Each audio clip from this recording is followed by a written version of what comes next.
আর আমাদের নেতা যিনি মুহাম্মদুর রাসূলুল্লাহ, জোরে বলেন সাল্লাল্লাহু আলাইহি ওয়াসাল্লাম, আমাদের নেতার চরিত্রের কথা যদি বলি, এই দুনিয়ার জমিনে আপনি আমি কেন, মুহাম্মদুর রাসূলুল্লাহর মোকাবেলায় যে কাফেররা ছিল এরাও তো আমার নবীর চরিত্রের ভিতরে কোনো কালিমা দেখাইতে পারে নাই, যার কারণে মুহাম্মদের নাম দিয়েছিল আল আমিন, বিশ্বস্ততার প্রতীক। সুবহানাল্লাহ।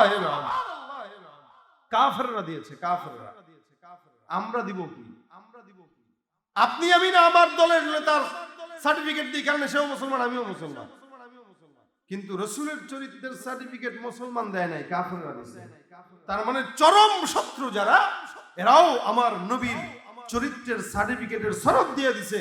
সুতরাং বুঝতে হবে, ১,৫০০ বছর পার হয়ে গেছে, আজ পর্যন্ত কেউ আমার রাসূলের একটা চরিত্রের ভিতরে কোনো আঙ্গুল তুলে দাগ দেখাইতে পারে নাই, পারবেও না।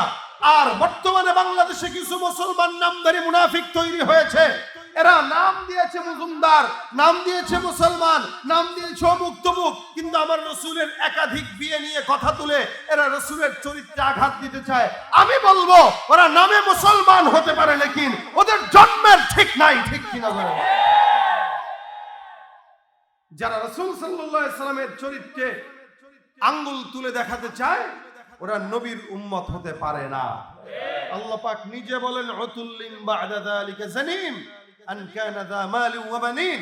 ভাইরা আমার, এদের পরিচয় আল্লাহ পাক তুলে ধরেছেন, এরা পিতৃ পরিচয়হীন অবৈধ সন্তান, যারা আমার রাসূলের চরিত্রে কালেমা লেপন করতে চায়, যেখানে আল্লাহ পাক নিজে সার্টিফিকেট দিয়েছেন কি, লাকাদ কানা লাকুম ফি রাসূলিল্লাহি উসওয়াতুন হাসানাহ।